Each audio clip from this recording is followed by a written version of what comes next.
Érase una época donde el desierto susurra secretos ancestrales, y el Nilo, arteria vital de una civilización esplendorosa, te invita a sentir el calor implacable del sol sobre tu piel, a percibir el aroma dulce y terroso de la mirra mezclado con el polvo levantado por sandalias sobre la arena. Imagina el eco de cánticos funerarios resonando en la penumbra de una tumba recién sellada. ¿Qué sucede cuando la vida no abandona el cuerpo, mas el mundo exterior ya lo ha sepultado? ¿Qué extraños ritos, qué insondables creencias, te condenaban a un final tan inconcebible, una paradoja tan cruel que la existencia misma se convertía en tu más íntima y aterradora prisión? Hoy descubrirás cómo era ser enterrado vivo y otros ritos mortuorios del antiguo Egipto, una experiencia que desafiaría por completo toda tu lógica moderna. Imagínate descendiendo por escalones de piedra caliza, pulidos por miles de años de peregrinos que buscaban la eternidad. El aire huele a mirra y resina de cedro, a lino impregnado de natrón, a aceites sagrados que prometían conservar no solo el cuerpo sino el alma misma. Cada paso te adentra más en la penumbra dorada de una tumba faraónica, donde las paredes susurran jeroglíficos de protección y las antorchas parpadean como estrellas terrestres. Puedes sentir la temperatura descendiendo gradualmente, el silencio volviéndose casi tangible, mientras tus dedos rozan los muros decorados con escenas de felicidad eterna, banquetes celestiales, campos de trigo que ondean bajo un sol perpetuo, barcos navegando por ríos de leche y miel. ¿Sientes esa paz ancestral? ¿Esa sensación de contemplar la muerte más hermosa jamás concebida? Ahora detente. Escucha más atentamente.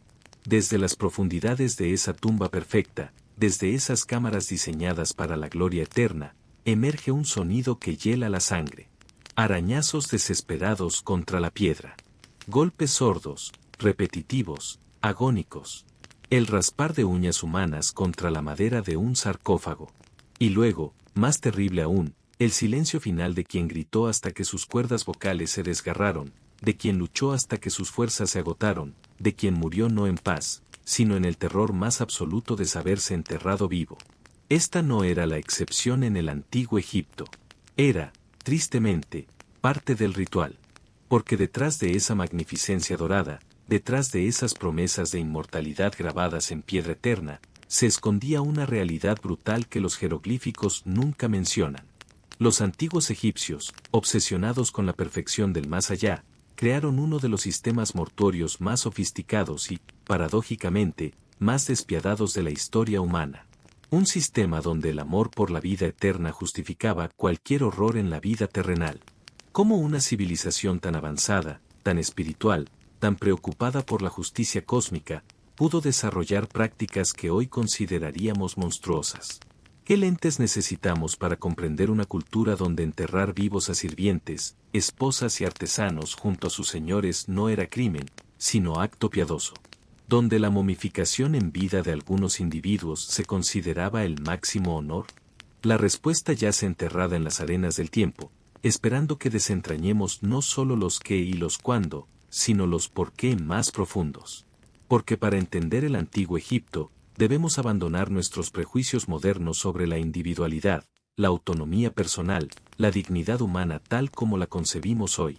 Debemos sumergirnos en una cosmovisión donde la eternidad importaba más que la vida, donde el orden cósmico prevalecía sobre el sufrimiento individual, donde la muerte no era el final sino apenas el comienzo de la verdadera existencia. Este es un viaje hacia las entrañas de una civilización que convirtió la muerte en arte supremo, pero que en el proceso desarrolló una maquinaria ritual capaz de triturar vidas humanas con la misma precisión matemática con que construía sus pirámides.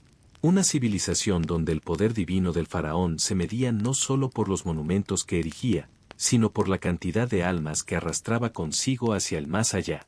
Vamos a analizar este fenómeno desde múltiples prismas: el poder político que sustentaba estos rituales, la arquitectura religiosa que los justificaba, las condiciones materiales que los hacían técnicamente posibles, y sobre todo, la mentalidad colectiva que los convertía no en aberraciones, sino en actos de piedad suprema. Porque solo entendiendo la lógica interna de esta cultura podremos comprender cómo el amor por la vida eterna se transformó, sistemáticamente, en la causa de muertes innecesarias y terribles. ¿Estás preparado para descender a esas cámaras donde el tiempo se detuvo hace milenios? ¿Para sentir en tu propia piel el terror de quienes fueron sepultados vivos por amor? ¿Para comprender que, en el antiguo Egipto, la muerte más horrible podía ser, simultáneamente, el regalo más precioso? Entonces adéntrate conmigo en esta exploración de cómo una de las civilizaciones más grandiosas de la historia humana construyó, piedra a piedra, ritual a ritual, una de las maquinarias de muerte más sistemáticas y refinadas que el mundo haya conocido. Una maquinaria alimentada no por odio o crueldad, sino por amor mal entendido y fe ciega en promesas que solo la muerte podía cumplir. O tal vez no.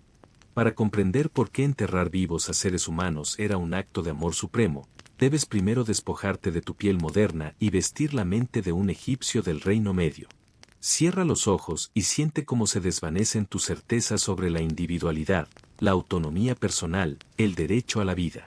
Porque en el Valle del Nilo, hace 4000 años, estas nociones simplemente no existían. Tu cuerpo no te pertenece. Es propiedad del cosmos. Imagínate despertando cada mañana sabiendo que eres parte de un engranaje divino más vasto que las estrellas. El faraón no es simplemente un rey, es la encarnación terrestre de Horus, el dios halcón, el hijo de Ra. Su corazón late al ritmo del universo mismo. Cuando respira, las crecidas del Nilo obedecen. Cuando sonríe, el sol brilla con mayor intensidad. Y cuando muere, toda la creación se tambalea al borde del caos primordial. ¿Comprendes ahora por qué su muerte no puede ser solitaria? En esta cosmovisión, la muerte no es cesación sino transformación. El faraón muerto debe convertirse en Osiris, señor del más allá, juez supremo de los corazones. Pero esta metamorfosis divina requiere de un cortejo celestial. Necesita sirvientes que lo alimenten en su viaje nocturno por el Duat, el mundo subterráneo.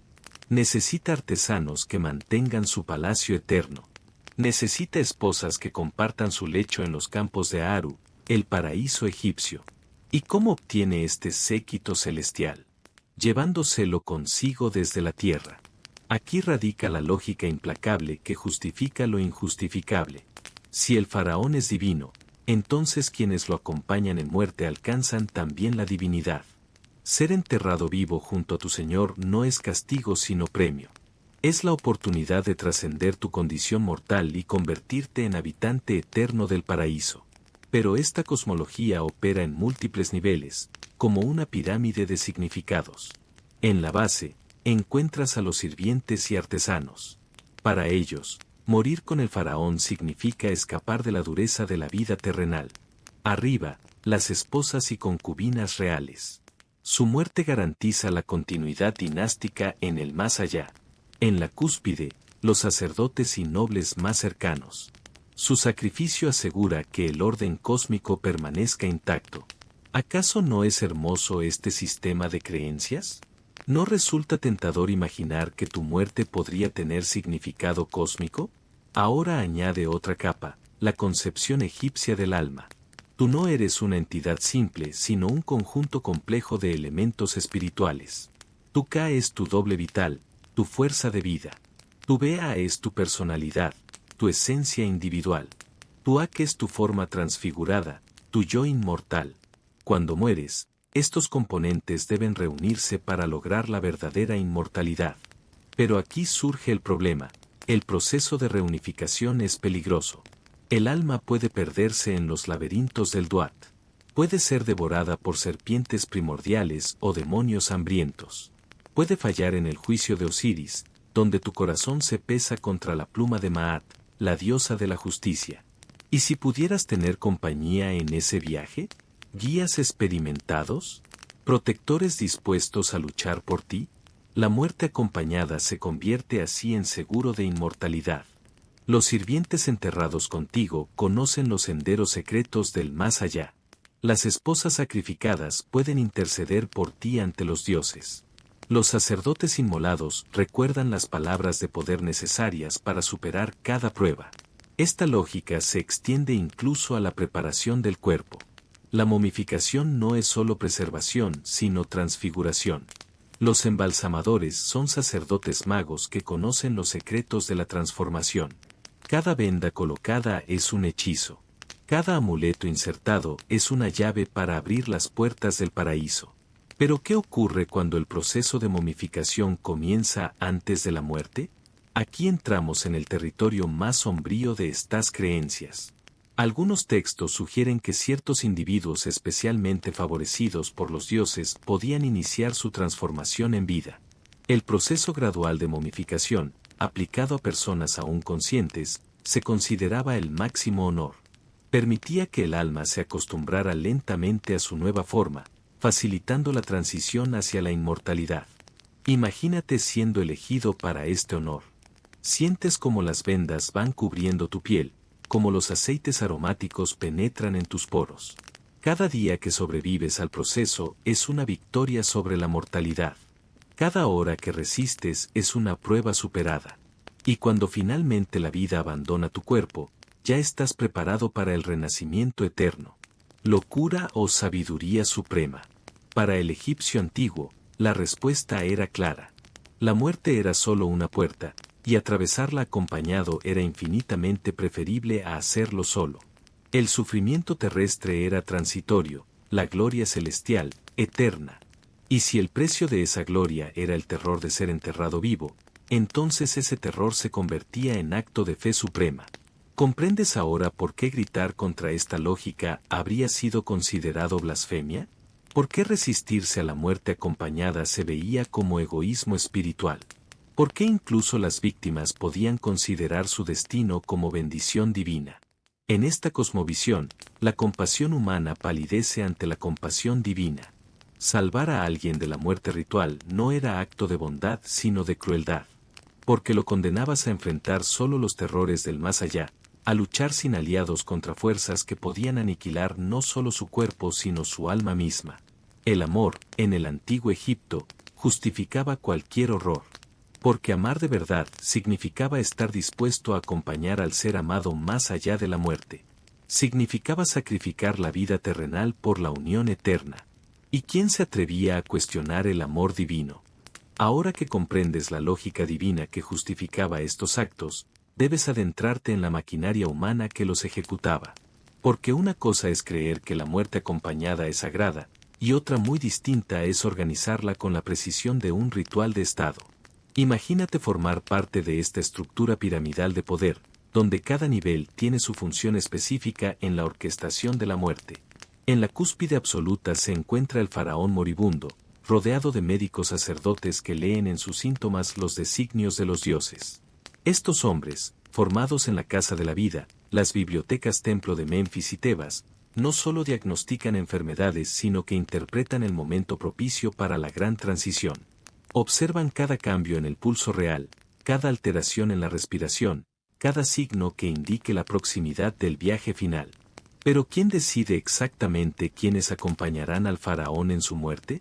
Esa responsabilidad recae en el visir, el segundo hombre más poderoso del reino. Él es quien consulta los archivos dinásticos, quien revisa las listas de servidores de confianza, quien evalúa qué artesanos poseen conocimientos demasiado valiosos para dejarlos en manos de potenciales usurpadores. Su poder de decisión sobre la vida y la muerte de cientos de personas es absoluto, y se ejerce con la fría racionalidad de quien organiza un inventario. Bajo el visir operan los supervisores de los secretos del rey, funcionarios que conocen cada detalle de la vida privada del faraón. Ellos identifican a las concubinas favoritas, a los sirvientes más íntimos, a los artesanos que han trabajado en los proyectos más secretos. Sus listas se convierten en sentencias de muerte, ejecutadas con la misma meticulosidad con que se administra cualquier otro asunto de Estado. ¿Y qué hay de los propios condenados? ¿Cómo reaccionan al conocer su destino? Aquí es donde la arquitectura del poder revela su aspecto más perverso. Los elegidos para la muerte no son informados directamente.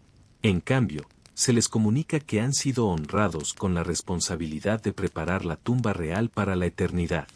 Se les traslada a talleres especiales cerca de la necrópolis, donde trabajan día y noche en los últimos detalles del ajuar funerario. Estos talleres, dirigidos por los maestros de las obras secretas, funcionan como prisiones doradas. Los artesanos reciben la mejor alimentación, los mejores materiales, todos los lujos imaginables. Pero las puertas están vigiladas, las ventanas selladas, y cualquier intento de escape se castiga con tortura. La generosidad del faraón tiene un precio, la vida de quienes la reciben. Mientras tanto, en los palacios reales, se desarrolla un protocolo paralelo para las esposas y concubinas elegidas. Las damas de honor, sacerdotisas de Hathor especializadas en rituales de transición, las preparan mediante ceremonias que combinan purificación espiritual con sedación gradual. Baños aromáticos con opio, ungüentos que contienen extractos de adormidera, vinos especiados que adormecen la voluntad. ¿Acaso no es más humano adormecer el terror que enfrentarlo? La preparación física corre a cargo de los embalsamadores reales, una casta cerrada que transmite sus conocimientos de padre a hijo. Ellos dominan no solo las técnicas de conservación post-mortem, sino también los métodos para ralentizar el proceso de muerte. Conocen las dosis exactas de narcóticos que mantienen a una persona consciente pero paralizada, los procedimientos que permiten enterrar a alguien en estado de coma profundo, las técnicas que transforman la agonía en tránsito apacible. Pero la verdadera genialidad del sistema radica en su capacidad para implicar a las propias víctimas en su destrucción. Los sacerdotes de los misterios, especialistas en psicología religiosa, se encargan de convencer a los condenados de que su muerte es un privilegio divino. Utilizan técnicas de persuasión que combinan autoridad espiritual, chantaje emocional y manipulación de la fe. ¿Cómo resistirse a quienes hablan en nombre de los dioses? El día de la muerte real se activa un protocolo milimétrico. Los heraldos del más allá recorren el reino anunciando el fallecimiento del faraón. Los guardianes de la necrópolis sellan todos los accesos a la ciudad de los muertos. Los maestros de ceremonias organizan procesiones que duran días, diseñadas para agotar emocionalmente a los participantes y facilitar su aceptación del destino. En la tumba misma, los arquitectos de la eternidad han dispuesto cámaras específicas para cada categoría de acompañante. Los sirvientes ocupan nichos laterales, equipados con provisiones para el viaje. Las esposas descansan en sarcófagos menores, decorados con escenas de reunión celestial. Los artesanos yacen junto a sus herramientas, listos para continuar su labor en el más allá. Pero ¿cómo se ejecuta físicamente el enterramiento en vida? Aquí intervienen los selladores de destinos, técnicos especializados en clausura de tumbas. Ellos conocen los procedimientos exactos, qué narcóticos administrar para mantener a las víctimas semiconscientes, cómo colocar los cuerpos para maximizar su supervivencia inicial, qué sistemas de ventilación permiten prolongar la agonía el tiempo suficiente para que el alma se adapte a su nueva condición. Los supervisores del silencio se encargan de que ningún grito traspase las paredes de la tumba. Utilizan una combinación de técnicas arquitectónicas y químicas, cámaras con aislamiento acústico, sedantes que paralizan las cuerdas vocales, dispositivos que ahogan los sonidos antes de que lleguen al exterior. ¿Y qué sucede con quienes dudan, con quienes intentan resistir? Para ellos existe una última instancia, los consoladores de la fe, sacerdotes especializados en conversión forzosa. Estos hombres, formados en técnicas de persuasión extrema, pueden quebrar la voluntad de resistencia más férrea. Combinan privación sensorial, manipulación psicológica y administración de sustancias que alteran la percepción de la realidad. El resultado es una maquinaria de muerte que funciona con la precisión de un reloj astronómico. Cada engranaje tiene su función, cada actor conoce su papel, cada víctima es procesada con la eficiencia de un sistema industrial. Y todo esto se ejecuta no con crueldad, sino con la solemnidad de quienes cumplen una misión sagrada. ¿Comprendes ahora cómo una civilización pudo convertir el asesinato en acto de amor? ¿Cómo transformó el horror en ritual de Estado? ¿Cómo hizo que sus propias víctimas colaboraran en su propia destrucción? La respuesta está en la perfección de esta arquitectura del poder. Una estructura tan sólida, tan bien engrasada, tan legitimada por la fe, que convertía la resistencia en imposibilidad y la rebelión en sacrilegio. Cuando el poder se organiza con esta precisión, la libertad individual se convierte en ilusión. Y cuando esa organización se justifica con argumentos divinos, la ilusión se transforma en pesadilla. Una pesadilla que duró 3 milenios. Ahora debes comprender que incluso si hubieras vivido en el antiguo Egipto con toda la compasión moderna en tu corazón, con toda la voluntad de evitar estos horrores, las condiciones materiales de esa época habrían conspirado contra ti. Porque el entorno físico del Valle del Nilo no solo permitía estos rituales de muerte, sino que los hacía prácticamente inevitables. Comencemos por el calor. Imagínate trabajando bajo un sol que alcanza los 50 grados centígrados a la sombra, en una época donde la sombra era un lujo reservado para los poderosos.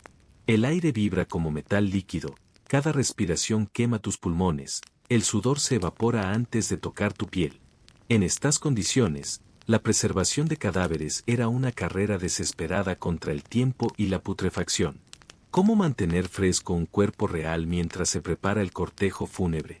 La respuesta era simple y terrible: no se podía. Los embalsamadores disponían de apenas horas antes de que la descomposición hiciera irrecuperable el cuerpo del faraón. Esto significaba que todos los acompañantes debían morir simultáneamente, en una sincronización macabra que no admitía contemplaciones humanitarias. La piedad individual se estrellaba contra la urgencia física del proceso. Pero el calor era solo el primer enemigo. El segundo era la humedad del Nilo durante las crecidas. Imagínate trabajando en cámaras subterráneas donde el aire se espesa como caldo, donde cada superficie resuma agua, donde los hongos crecen en cuestión de horas.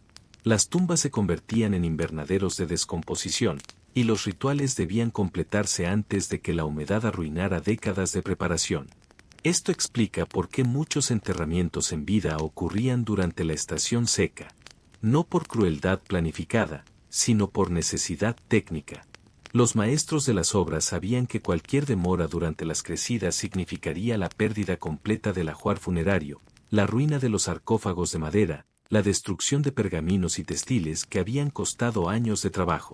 ¿Y qué hay de las herramientas disponibles para detectar si alguien seguía vivo?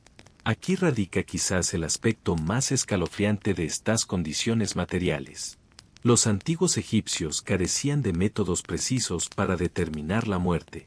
No conocían el estetoscopio, no sabían medir el pulso con exactitud, no tenían manera de detectar la respiración mínima. Su diagnóstico se basaba en observaciones primitivas: ausencia de movimiento visible, frialdad al tacto, rigidez incipiente.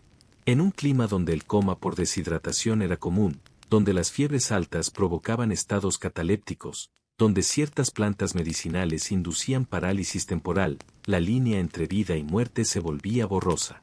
Los médicos sacerdotes trabajaban con un margen de error que hoy consideraríamos criminal, pero que entonces era simplemente la limitación de su conocimiento. Imagínate siendo declarado muerto por un médico que basa su diagnóstico en tocarte la frente y no sentir movimiento durante unos minutos. En una sociedad donde la medicina se mezclaba con la magia, donde los síntomas se interpretaban como mensajes divinos, este tipo de errores no eran excepciones sino parte inevitable del proceso.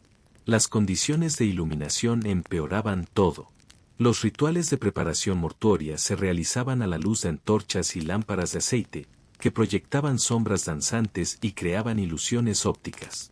En esa penumbra vacilante, era casi imposible detectar la respiración superficial o el pulso débil. Los preparadores trabajaban más por tacto que por vista, confiando en tradiciones que se transmitían oralmente de generación en generación. ¿Pero qué sucedía con el suministro de materiales para estos rituales? Aquí encontramos otra trampa material.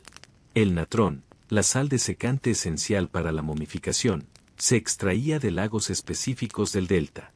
Durante ciertas épocas del año, estos yacimientos se volvían inaccesibles por las inundaciones.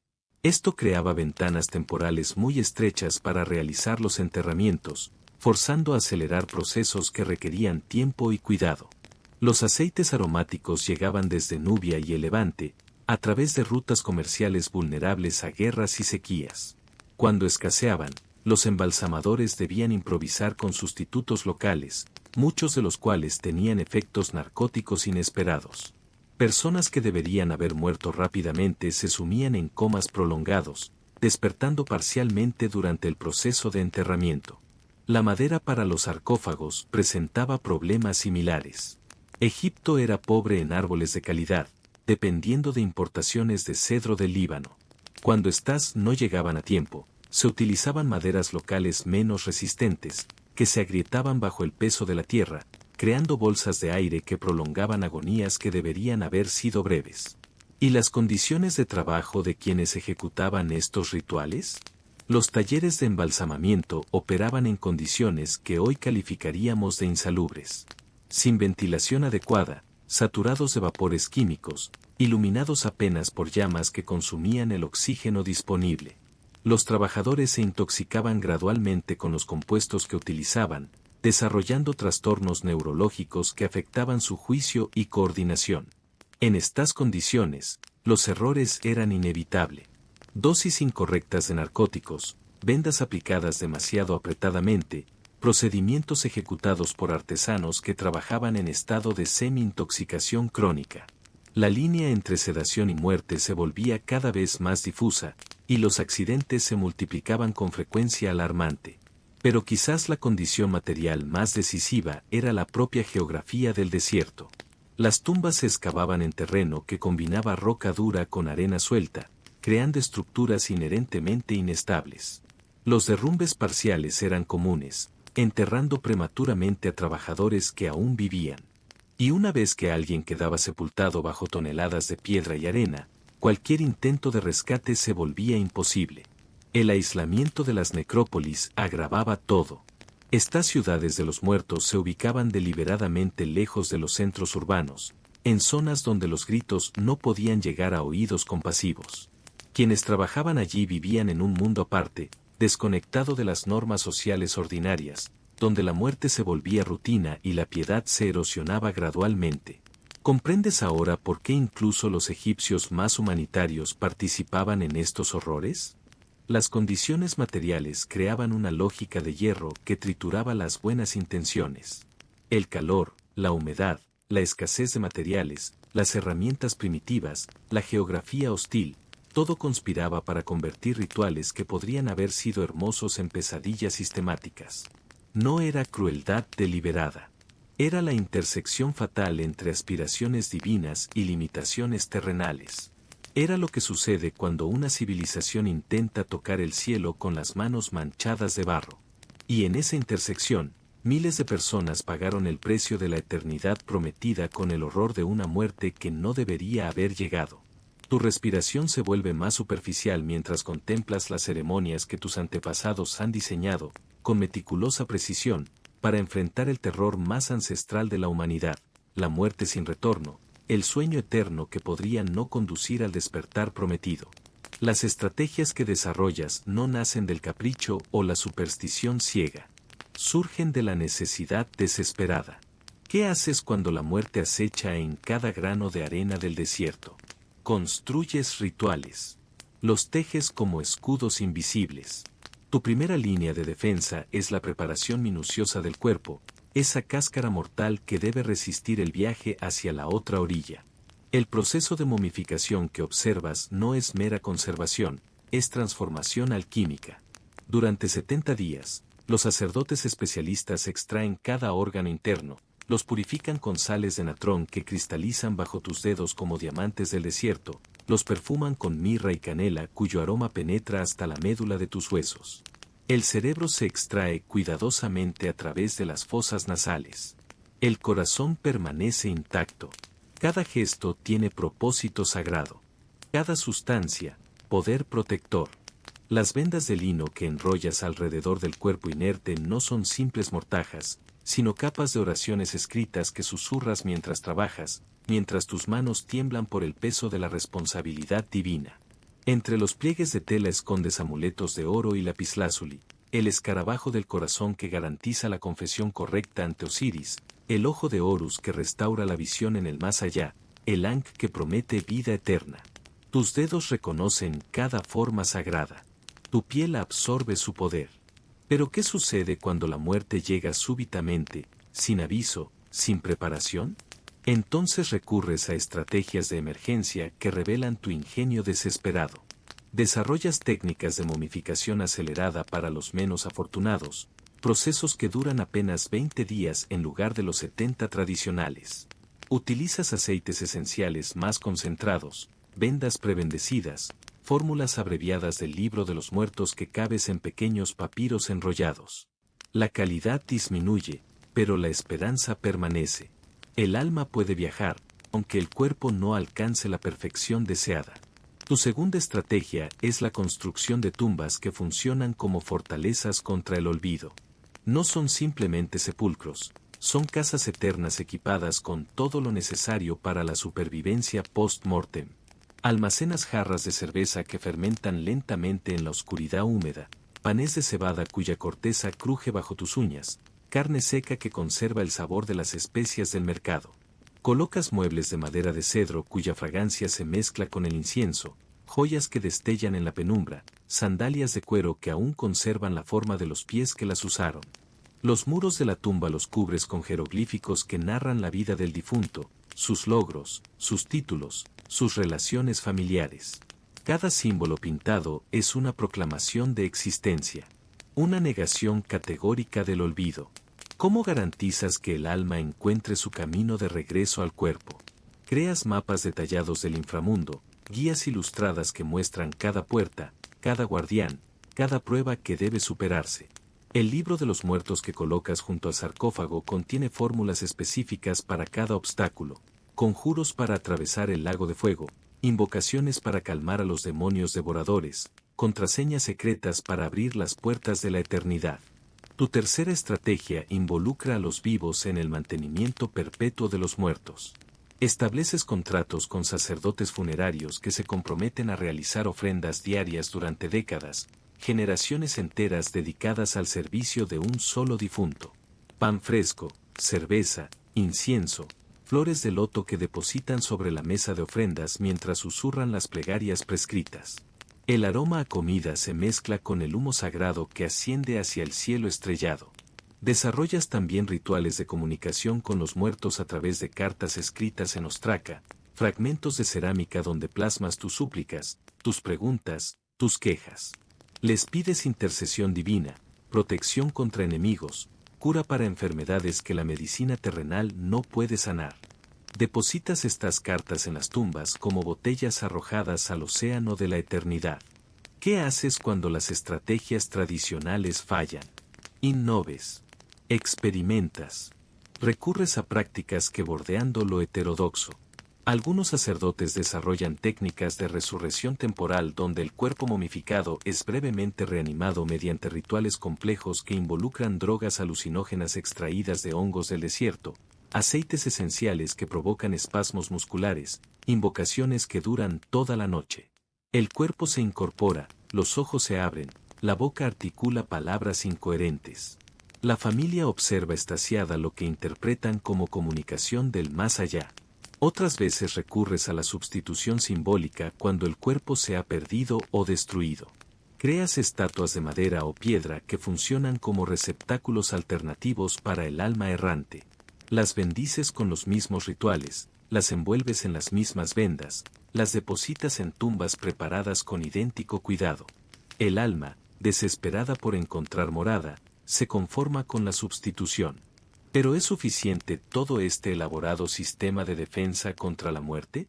Tu corazón palpita con incertidumbre mientras contemplas la fragilidad de cada estrategia, la posibilidad siempre presente del fracaso absoluto. Cada ritual es una apuesta desesperada contra un enemigo que jamás descansa. Y sin embargo, continúas.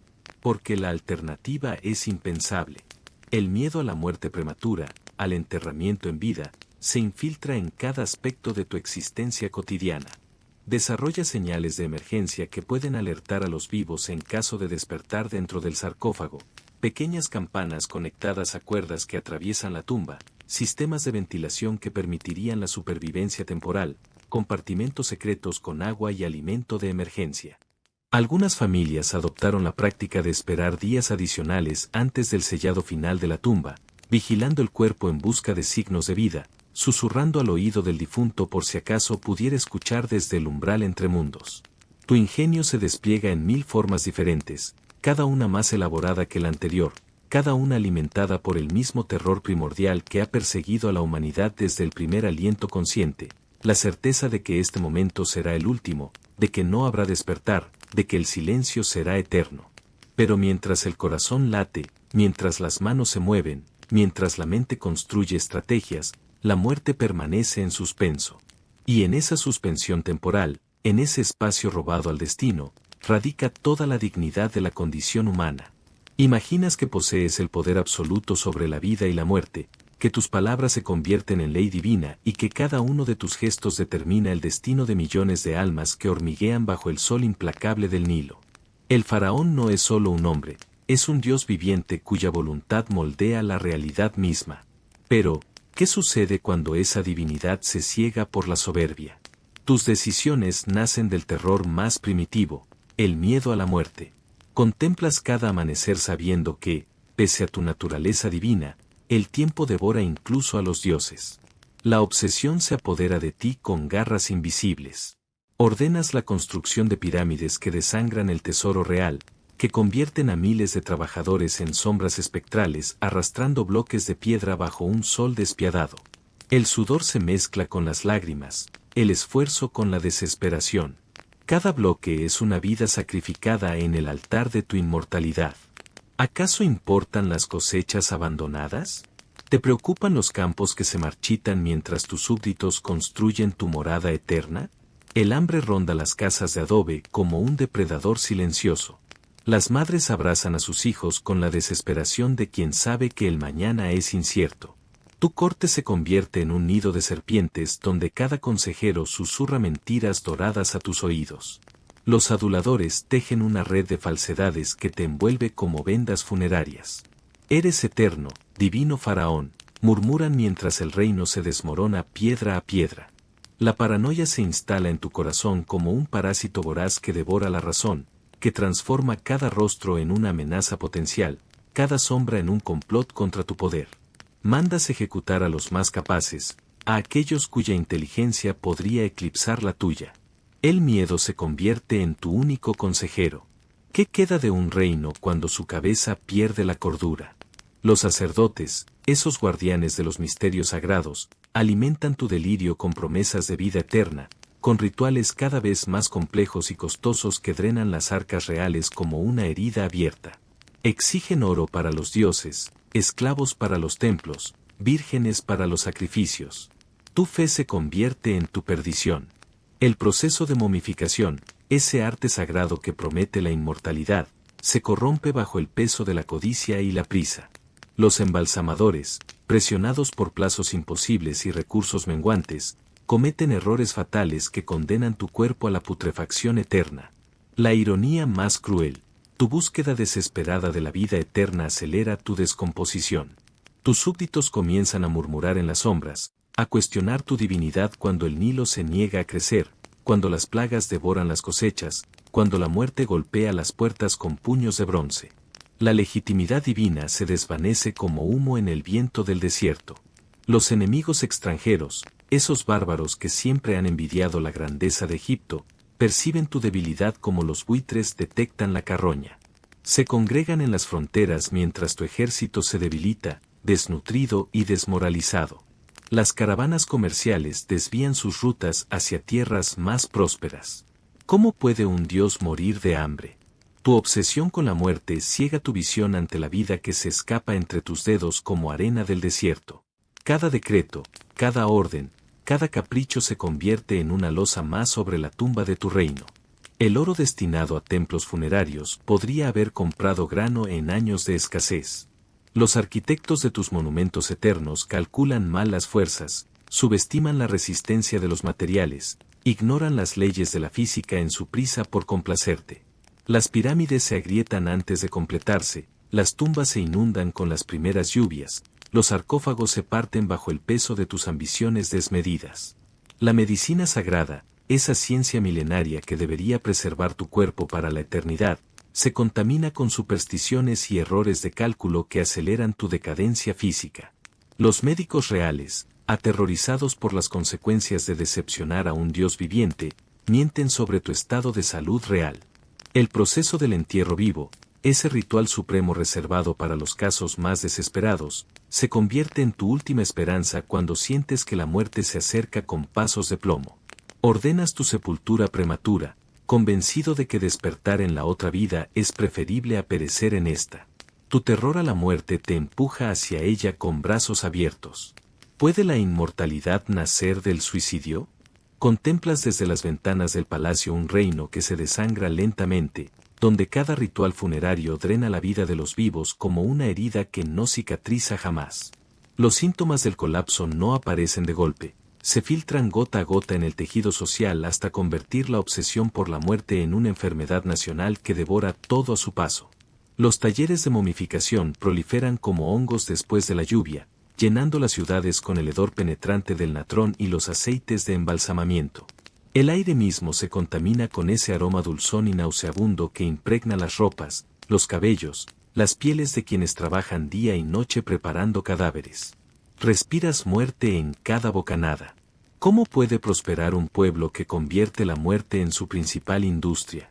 Las arcas del reino se vacían con una velocidad alarmante mientras financias los rituales funerarios más elaborados de la historia, ceremonias que requieren toneladas de oro, mirra importada de Punt, cedros de Líbano, linos de la mejor calidad. Cada momificación de un noble consume los recursos que podrían alimentar a 100 familias durante un año completo. Los artesanos especializados en objetos funerarios prosperan mientras los agricultores se empobrecen, creando una economía deformada donde la muerte genera más riqueza que la vida. Las mejores manos del reino tallan sarcófagos en lugar de arados, esculpen canopes en vez de herramientas agrícolas. El equilibrio natural se rompe como una vasija de barro. Tu pueblo desarrolla una mentalidad mórbida que permea cada aspecto de la existencia cotidiana, donde las conversaciones giran en torno a técnicas de preservación, calidad de vendajes, rituales de paso al más allá. Los niños juegan a ser embalsamadores antes que soldados o escribas. La vida se convierte en una antesala de la muerte.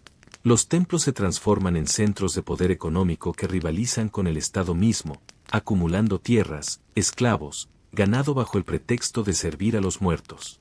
Los sacerdotes funerarios se enriquecen mientras tú, el faraón divino, dependes cada vez más de sus préstamos para mantener a flote las finanzas reales. ¿Quién gobierna realmente cuando los sacerdotes controlan la economía? Las clases trabajadoras se especializan en oficios relacionados con la muerte, abandonando actividades productivas como la agricultura, la ganadería, la manufactura de bienes de uso diario. Miles de hombres fuertes dedican sus vidas a excavar tumbas, transportar sarcófagos, construir pirámides mientras los campos se llenan de maleza. El comercio exterior se distorsiona de manera grotesca, convirtiendo a Egipto en un importador voraz de productos funerarios mientras exporta menos cereales, menos manufacturas, menos productos que generen riqueza real. Las caravanas llegan cargadas de incienso y se marchan con el oro que debería quedarse en el reino. Los conflictos sociales estallan cuando el pueblo común comprende que sus impuestos financian la inmortalidad de una élite mientras ellos mueren de enfermedades curables, de hambre, de agotamiento. Las revueltas no nacen de la ambición política sino de la desesperación más pura. El resentimiento fermenta como vino agrio. Tu obsesión por evitar el entierro prematuro, ese terror supremo que te consume las entrañas, genera una industria del miedo donde los médicos se especializan en detectar signos de vida en cadáveres aparentes. Aparatos grotescos, campanas conectadas a ataúdes, sistemas de ventilación para tumbas. La muerte se comercializa como nunca antes. Los recursos destinados a infraestructura vital, canales de irrigación, graneros públicos, caminos, puertos, se desvían hacia proyectos funerarios que no benefician a nadie excepto a los muertos. Las ciudades se deterioran mientras las necrópolis brillan con esplendor marmóreo. Los vivos habitan ruinas, los muertos, palacios. ¿Qué clase de civilización privilegia a los cadáveres sobre los ciudadanos? El conocimiento médico se pervierte al servicio de la momificación, desviando a los mejores cerebros del reino hacia el estudio de la preservación cadavérica en lugar de la curación de enfermedades. Los avances en anatomía sirven para embalsamar mejor, no para sanar. La ciencia se convierte en sierva de la muerte. Las diferencias sociales se exacerban cuando solo los ricos pueden permitirse rituales funerarios elaborados, creando una jerarquía de la muerte que refleja y amplifica las desigualdades de la vida. Los pobres son enterrados como animales mientras los nobles se momifican como dioses. La injusticia trasciende la tumba. Los jóvenes emigran a otros reinos donde pueden dedicar sus talentos a actividades productivas, donde la vida cuenta más que la muerte, donde el futuro pesa más que el pasado. Egipto se convierte en una nación de ancianos obsesionados con rituales arcaicos. El vigor se desvanece como humo en el desierto. Las alianzas internacionales se deterioran cuando los diplomáticos extranjeros perciben la decadencia interna, la obsesión mórbida, la incapacidad de Egipto para ofrecer algo más que momias y sarcófagos en las negociaciones comerciales. El prestigio internacional se erosiona piedra a piedra. La corrupción infecta cada nivel del sistema funerario, desde los embalsamadores que adulteran los procesos para abaratar costos hasta los sacerdotes que venden lugares privilegiados en las necrópolis. El dinero destinado a rituales sagrados termina en bolsillos privados. La muerte se prostituye. Contemplas el rostro pétreo de Seneb mientras su cuerpo deformado yace inmóvil en el taller de momificación, recordando que este enano real logró acumular más riqueza que muchos príncipes precisamente por su dominio absoluto de los rituales funerarios. Su historia encarna la paradoja más grotesca del antiguo Egipto, como la industria de la muerte enriquecía a unos pocos mientras empobrecía al reino entero. ¿Puede un hombre pequeño de cuerpo alcanzar una grandeza tan monstruosa? Seneb comenzó como simple escriba en los talleres de momificación, donde su estatura menuda le permitía trabajar en espacios estrechos que otros no podían alcanzar. Aprendió a extraer vísceras con precisión quirúrgica, a preparar ungüentos que preservaran la carne durante milenios, a envolver cuerpos con vendas que costaban más que una casa campesina. Su ascenso meteórico se forjó sobre cadáveres de nobles. Cada momificación exitosa añadía monedas de oro a sus arcas personales mientras las arcas reales se vaciaban lentamente. Conocía los secretos más íntimos de las familias poderosas porque había manipulado sus entrañas, había visto sus cuerpos desnudos de toda dignidad. Ese conocimiento se convirtió en poder político. Los faraones confiaban en Seneb porque garantizaba su inmortalidad corporal, pero esa dependencia convirtió al enano en el verdadero señor de la muerte. Controlaba qué cadáveres recibían el mejor tratamiento, qué familias podían acceder a los rituales más elaborados, qué tumbas se construían en los lugares más sagrados. Su voluntad determinaba el destino eterno de reyes. Tu esposa real observa con horror cómo Seneb examina tu cuerpo todavía viviente, calculando los procedimientos necesarios para tu momificación futura con la frialdad de un carnicero que evalúa una res. Sus manos diminutas palpan tu piel, midiendo el grosor, evaluando la calidad de los tejidos que pronto deberá preservar. ¿Qué clase de hombre puede tocar a un dios viviente sin temblar? Hatshepsut, esa reina que se proclamó faraón desafiando todas las tradiciones, sucumbió finalmente a la misma obsesión funeraria que había denunciado en sus primeros años de reinado. Su transformación ilustra cómo el miedo a la muerte corrompe incluso a las mentes más brillantes, convirtiendo a reformadores en víctimas del sistema que prometieron cambiar. Durante los primeros años de su reinado, Hatshepsut intentó reducir los gastos funerarios para invertir en obras públicas, en canales de irrigación, en graneros para épocas de escasez. Sus súbditos la adoraban porque sus políticas mejoraban la vida cotidiana en lugar de preparar muertes gloriosas. El reino prosperaba bajo su reinado pragmático. Pero los sacerdotes funerarios la acosaron constantemente con profecías terribles sobre su destino en el más allá, amenazándola con una muerte sin honor si no respetaba las tradiciones ancestrales. Los susurros en los pasillos del palacio se volvieron ensordecedores. Una mujer faraón no puede acceder a la inmortalidad divina sin rituales especiales.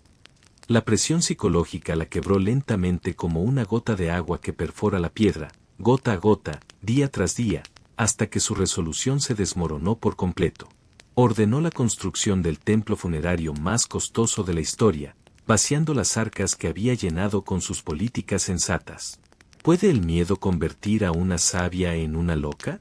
Senenmut, su canciller y probable amante secreto, intentó disuadirla de esa locura ruinosa que arrasaría con todo el progreso conseguido durante su reinado. Las discusiones privadas entre ambos se volvieron cada vez más violentas, más desesperadas, mientras él veía cómo la mujer que admiraba se transformaba en una fanática de la muerte. Los arquitectos de Hatshepsut trabajaban día y noche en el templo funerario de Deir el-Bahari, ese monumento que debía superar en magnificencia a todas las construcciones anteriores.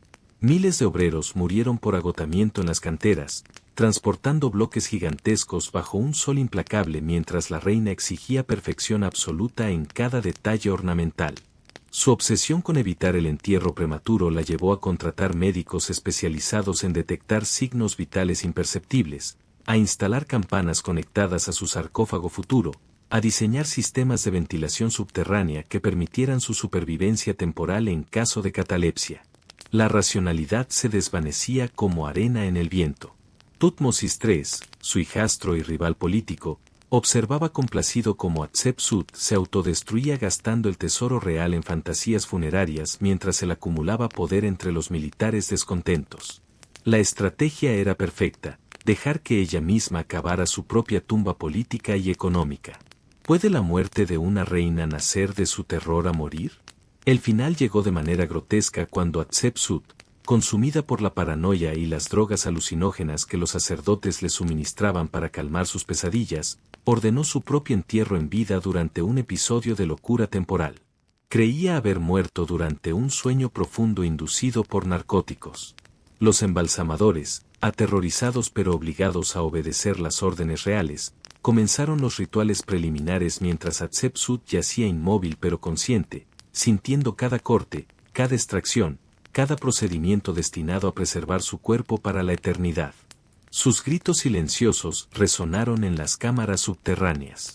Senenmut intentó detener la ceremonia, pero los sacerdotes lo detuvieron alegando que interrumpir un ritual funerario real constituía sacrilegio punible con la muerte.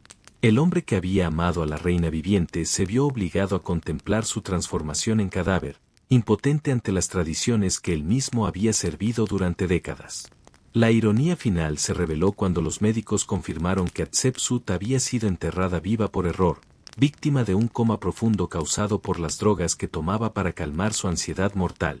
Su búsqueda desesperada de la inmortalidad la condujo directamente hacia la muerte más horrible imaginable. ¿Existe justicia más cruel que obtener exactamente aquello que más temes? Los registros oficiales borraron posteriormente toda referencia a esta tragedia, presentando la muerte de Hatshepsut como natural y gloriosa, pero los trabajadores de las necrópolis transmitieron la verdad de generación en generación como advertencia sobre los peligros de desafiar a la muerte. Sus susurros llenaron las tumbas de ecos espectrales. El reino que Hatshepsut había fortalecido con políticas sensatas se desmoronó bajo el peso de sus gastos funerarios finales, demostrando cómo una sola obsesión personal puede destruir el trabajo de toda una vida, como el miedo individual puede convertirse en catástrofe nacional. Pero no todo era oscuridad en el valle donde los muertos susurraban secretos al viento del desierto, donde el miedo a ser enterrado vivo tejía pesadillas en cada corazón que latía bajo el sol implacable de Kemet. ¿Acaso no existe siempre, en el corazón de la desesperación más profunda, un destello de luz que se niega a extinguirse? Tu mirada se posa ahora sobre una figura extraordinaria, Imhotep, el arquitecto que desafió la muerte con piedra y sabiduría. Caminas por los corredores de su mente brillante. El aire vibra con el sonido de cinceles contra la roca caliza, un ritmo constante que parece latir como un corazón gigantesco. ¿Qué impulsa a un hombre a imaginar pirámides donde otros ven apenas montículos de arena? Imhotep no solo construye tumbas, construye eternidad. Sus manos, manchadas de tinta y polvo de piedra, trazan planos que revolucionarán para siempre el diálogo entre los vivos y los muertos. Sientes la brisa fresca del amanecer acariciar tu rostro mientras observas las primeras piedras de Saqqara elevarse hacia el cielo. El olor a mortero fresco se mezcla con el incienso que queman los trabajadores en honor a Ta, dios de los artesanos. ¿No es acaso esta pirámide escalonada una respuesta audaz al terror ancestral? Cada escalón que asciende hacia el cielo es un desafío a la podredumbre, una negación rotunda del miedo a la sepultura. Los obreros cantan mientras laboran. Sus voces se elevan en coros que desafían el silencio mortuorio del desierto, creando una sinfonía de esperanza donde antes solo reinaba el lamento. ¿Puedes escuchar cómo sus martillos crean un ritmo que parece burlarse de la muerte? Cada golpe es una declaración. Aquí, en este lugar sagrado, la eternidad no será una tumba sino una escalera al firmamento. Tu atención se desvía hacia otra figura luminosa que emerge entre las sombras del miedo colectivo. Esirra, el primer dentista conocido de la historia, cuyas manos hábiles transformaron el dolor en alivio. Imaginas el interior de su consulta, iluminada por lámparas de aceite que proyectan sombras danzantes sobre instrumentos de cobre bruñido. El aire huele a mirra y a hierbas medicinales, un aroma que promete sanación donde otros perciben solo agonía. ¿Qué significa desafiar el dolor cuando tu sociedad considera que los dientes podridos son una maldición de los dioses? Ezirra no acepta la resignación. Sus dedos exploran cavidades infectadas con la delicadeza de un escriba que traza jeroglíficos sobre papiro. Cada extracción exitosa es una pequeña victoria contra la muerte prematura, una luz en la oscuridad de la ignorancia médica. Sientes la textura rugosa de sus instrumentos de bronce entre tus dedos.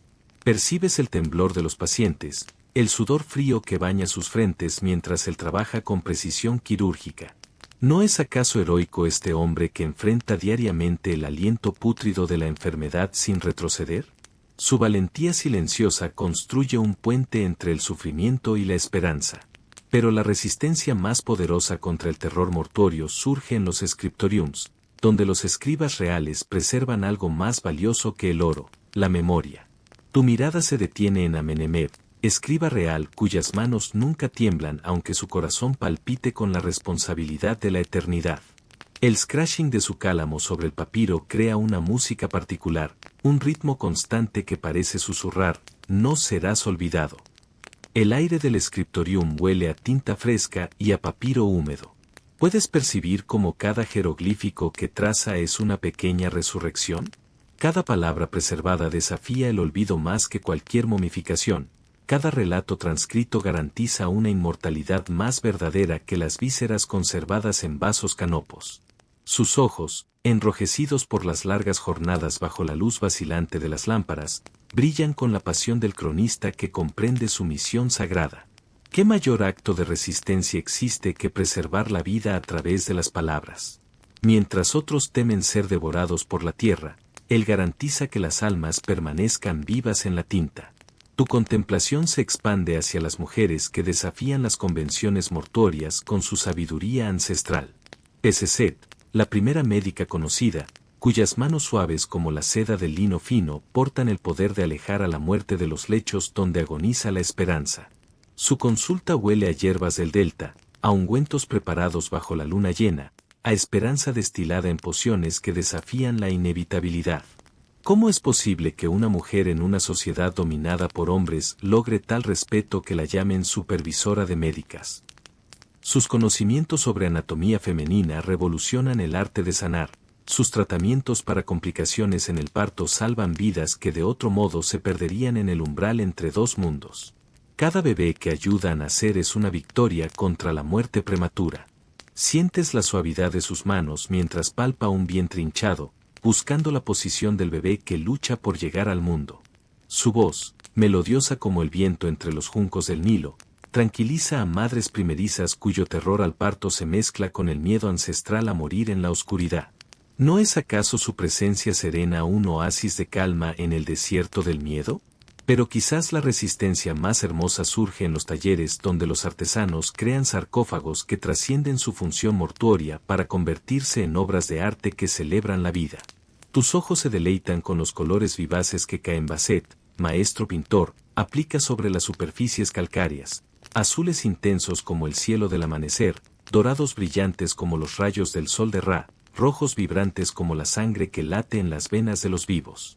El taller huele a pigmentos frescos, a resinas aromáticas, a la creatividad misma hecha sustancia.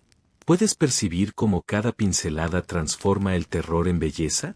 Sus murales funerarios no hablan de putrefacción sino de renacimiento, no de oscuridad sino de luz eterna, no de fin sino de comienzo glorioso. Sus manos, manchadas de colores que parecen haber robado su intensidad al mismo arco iris, danzan sobre las superficies como si dirigieran una orquesta visual. Cada jeroglífico que pinta pulsa con vida propia, cada escena que ilustra rebosa de movimiento y alegría. ¿Acaso no es este el mayor desafío a la muerte, llenar las tumbas de tanta belleza que la propia eternidad se sienta celosa? Tu respiración se acelera mientras contemplas estas figuras luminosas que, en diferentes épocas y con distintos talentos, se alzaron contra la tiranía del miedo mortuorio. Cada uno a su manera transformó la relación de su pueblo con la muerte, convirtiendo el terror en reverencia, la desesperación en esperanza, la oscuridad en luz perenne. ¿No es acaso consolador saber que incluso en las épocas más sombrías, cuando el miedo a ser enterrado vivo convertía cada sueño en pesadilla, existieron siempre estos oasis de resistencia? La humanidad, en su infinita capacidad de adaptación y trascendencia, encontró maneras de transformar sus terrores más profundos en fuentes de creatividad, conocimiento y belleza. Sus legados perduran como faros en la noche del tiempo.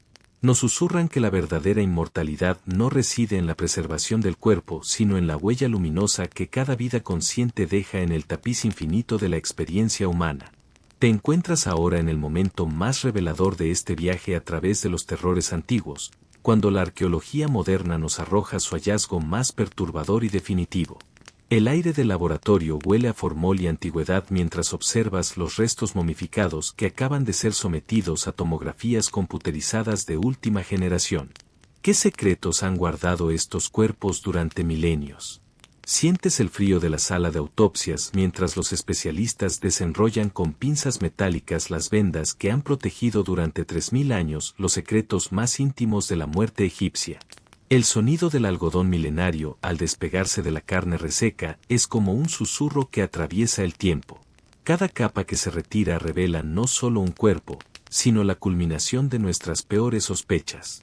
Los monitores parpadean con imágenes que confirman lo que los textos antiguos apenas se atrevían a sugerir. Tu respiración se acelera al contemplar las radiografías que muestran, con claridad quirúrgica, las posturas desesperadas de cuerpos que lucharon hasta el último momento.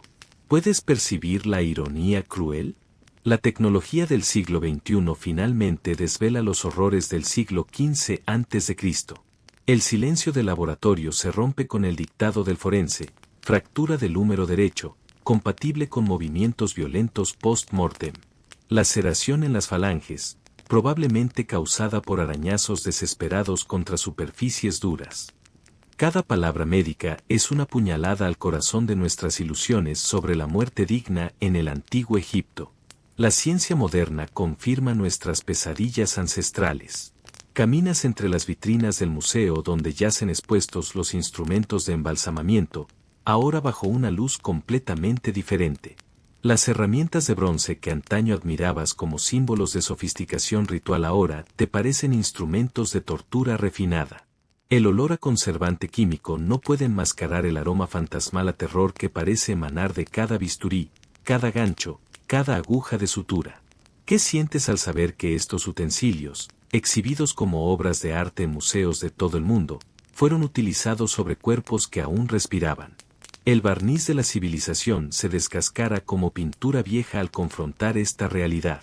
La elegancia de los rituales mortuorios egipcios se revela como una máscara dorada sobre un rostro de pesadilla. Tus dedos recorren la superficie fría del cristal que protege un papiro con instrucciones de momificación. Las palabras jeroglíficas, que durante décadas los egiptólogos interpretaron como fórmulas sagradas, ahora resuenan con un eco siniestro. Proceder mientras el Ka aún habita el cuerpo adquiere un significado escalofriante cuando comprendes que Ka podría referirse a la conciencia que aún palpitaba en el interior de esos cráneos. El aire se espesa con la comprensión de una verdad que trasciende lo arqueológico para convertirse en algo profundamente humano. ¿No es acaso aterrador descubrir que nuestras fantasías más oscuras sobre el pasado no eran fantasías en absoluto? Los miedos que creíamos primitivos se revelan como intuiciones certeras de una realidad que la ciencia moderna no hace sino confirmar con escalofriante precisión. Sientes un escalofrío que te recorre la espina dorsal mientras contemplas las momias expuestas bajo las luces halógenas del museo. Cada rostro vendado es un testimonio silencioso de una agonía que se prolongó más allá de lo que cualquier ser humano debería soportar. Sus bocas, deformadas por el proceso de desecación, parecen congeladas en un grito eterno que nunca podremos escuchar. ¿Puedes percibir cómo esta revelación transforma nuestra comprensión de la civilización misma? La grandeza arquitectónica de las pirámides, la sofisticación de los jeroglíficos, la complejidad de los rituales religiosos, todo se tambalea ante la evidencia de que el fundamento de esa cultura fue construido sobre el sufrimiento más atroz imaginable. La eternidad egipcia tenía un precio que pagaron en moneda de agonía. Tu mirada se detiene en los ojos de cristal de una momia particularmente bien conservada. Las cuencas vacías parecen mirarte a través de los milenios, transmitiéndote un mensaje que trasciende el tiempo y el espacio. ¿Qué trataba de decirte este ser humano cuya muerte se prolongó durante días, quizás semanas, en la oscuridad claustrofóbica de su propio sarcófago? El silencio del museo se vuelve ensordecedor mientras procesas la magnitud de lo que acabas de comprender. No se trata solo de historia antigua, sino de una reflexión devastadora sobre la naturaleza humana misma. ¿Cómo una civilización capaz de crear belleza sublime pudo al mismo tiempo institucionalizar el horror más refinado? La respuesta llega como una epifanía amarga, porque somos nosotros. Los antiguos egipcios no eran monstruos de otra especie, sino seres humanos como tú, como yo, como todos nosotros. Su capacidad para la crueldad refinada es también la nuestra. Su habilidad para racionalizar el sufrimiento en nombre de ideales superiores es un espejo en el que podemos reconocer nuestros propios rostros. ¿No es acaso esta la lección más perturbadora que nos legan estos muertos que no pudieron morir en paz? Que la barbarie y la civilización no son opuestos, sino compañeros de baile en la eterna danza de la condición humana. Que cada avance cultural puede ser también un refinamiento de la crueldad. Tu respiración se hace más profunda mientras abandonas el museo, llevando contigo una comprensión que cambiará para siempre tu percepción de la humanidad. El aire nocturno de la ciudad moderna se siente diferente ahora, cargado de una sabiduría terrible que se filtra a través de los siglos como un eco que nunca se desvanece completamente. Los ritos mortuorios del antiguo Egipto nos hablan, al final, no solo de cómo enfrentaron la muerte, sino de cómo nosotros, sus herederos espirituales, continuamos enfrentando la vida. En cada decisión que tomamos entre la compasión y la conveniencia, entre la humanidad y la eficiencia, resuenan los ecos de aquellas cámaras sepulcrales donde la eternidad tuvo un precio demasiado alto. ¿Acaso no es este el legado más valioso de aquellos muertos inquietos? Recordarnos que la verdadera inmortalidad no reside en la preservación del cuerpo, sino en la preservación de la compasión que nos hace verdaderamente humanos.